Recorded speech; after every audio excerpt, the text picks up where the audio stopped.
What happened in Australia should have shattered any remaining illusions. No more. A Jewish community gathering celebrating Hanukkah was attacked. Civilians, families, a religious holiday. And once again, the Jewish community were targeted simply for being Jews. This is not a protest. This was not a political expression. It was literally terrorism. The most dangerous lie we keep telling ourselves is that these attacks are isolated or spontaneous, random, disconnected from a wider ideology. They are not. They are part of a global pattern driven by the Muslim Brotherhood-derived extremism, an ideology that survives, spreads, and kills wherever it is excused. Yet some people want to call it the boogeyman and something like it doesn't exist, even though it's getting banned in Florida and in Texas. This is the same ideological ecosystem that produced Hamas, the same one that has embedded itself inside the SAF in Sudan, the same network that has been backed, exploited, and weaponized by Iran.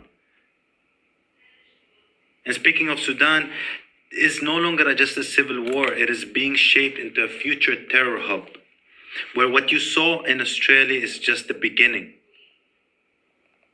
This terror hub built on weapons flows, financing routes, ideological infrastructure. We have seen this movie before. We know how it ends.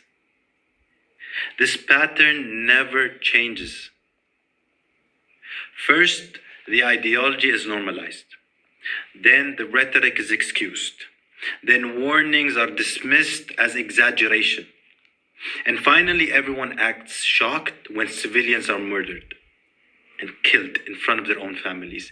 Even in the United States, like I said, this reality is being confronted. Florida and Texas have moved to ban or restrict Muslim Brotherhood-linked entities, recognizing what too many governments still refuse to admit. You cannot fight terrorism while protecting the ideology that produces it.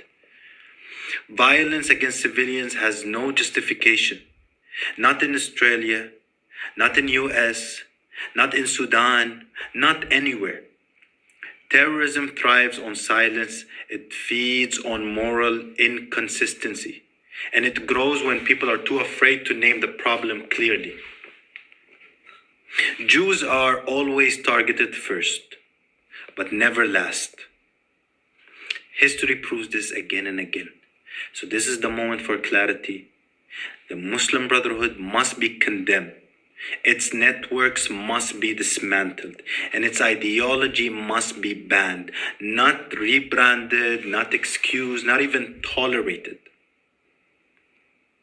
Calling terrorism by its name is not extremism. It is responsibility, because Muslim Brotherhood ideology is everyone's problem. And pretending otherwise is how we guarantee the next attack. The United Arab Emirates, one of the first Muslim Arab country to condemn this attack. You know why? Because we know who we're dealing with.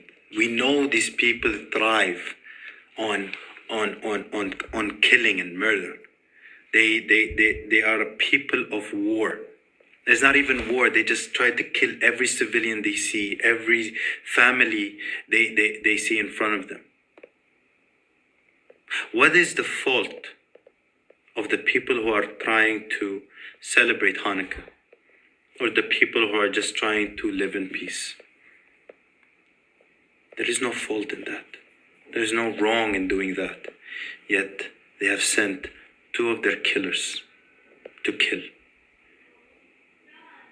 My condolences to the families, and I wish a swift recovery to the people who were injured but still breathing. And we stand firmly with the Australian people and the victims.